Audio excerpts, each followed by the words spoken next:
বৰপেটাৰী শিল্পীসকলৰ সৈতে এইবাৰ একেলগে সংগ দিব জুবিন গাৰ্গে। গতিকে পলম নকৰোঁ, বলক এইবাৰ যাওঁ জুবিন গাৰ্গৰ কাষলৈ আৰু শুনো হোলী গীত। আনন্দমুখৰ এক পৰিৱেশৰ সৃষ্টি হৈছে খাৰঘুলিত। গতিকে পলম নকৰোঁ, বলক।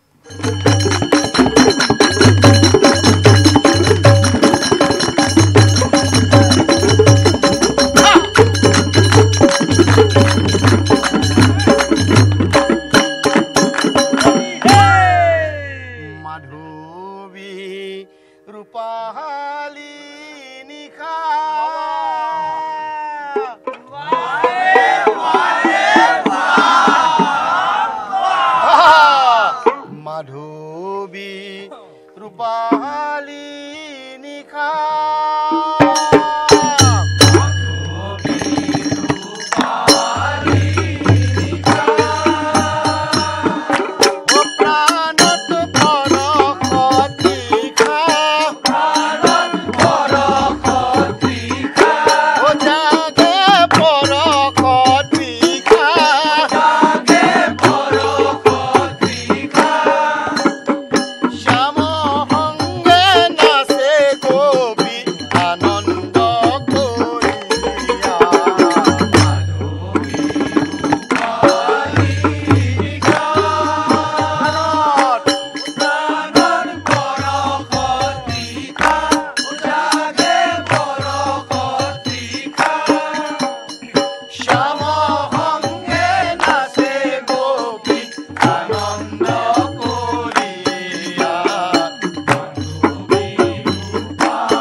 আবিৰৰ ৰং গালত সানি হাতত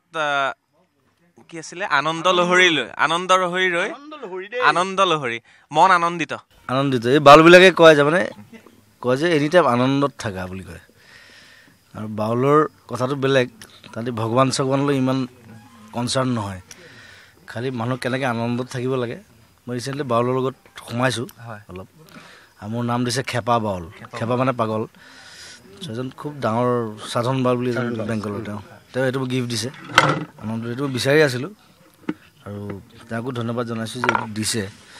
ইমান ধুনীয়া বস্তু আৰু বাউল আৰু আমাৰ এইবিলাক আমিও বাউল চব বাউলে আমি চব এই আবিৰৰ সময়ত আপোনাৰ কাব্যিক ভাষাৰে কিবা এটা কাব্যিক মানে মই কবি নহয় ন এনেই লিখোঁহে মাজে মাজে কিবা কিবি আৰু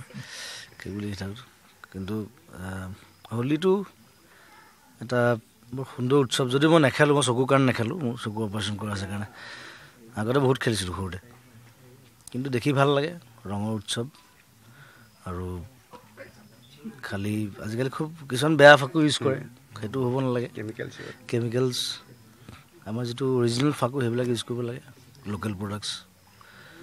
আৰু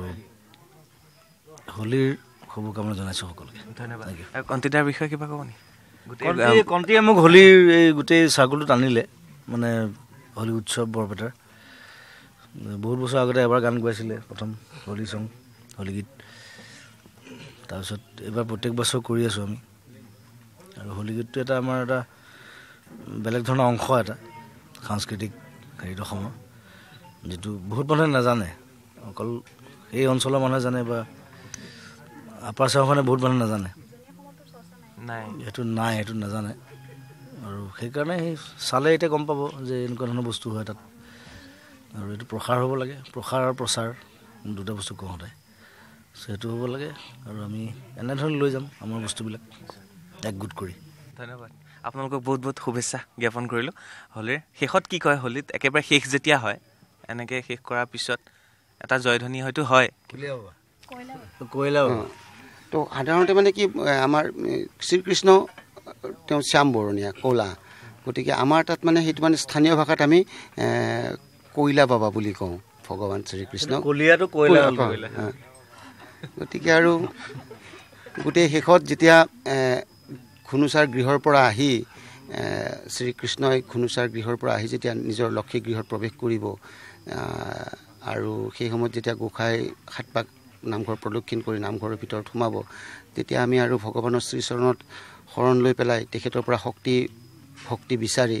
তেখেতৰ চৰণত পৰি চিঞৰি দিওঁ আৰু কয়লা বাবা কি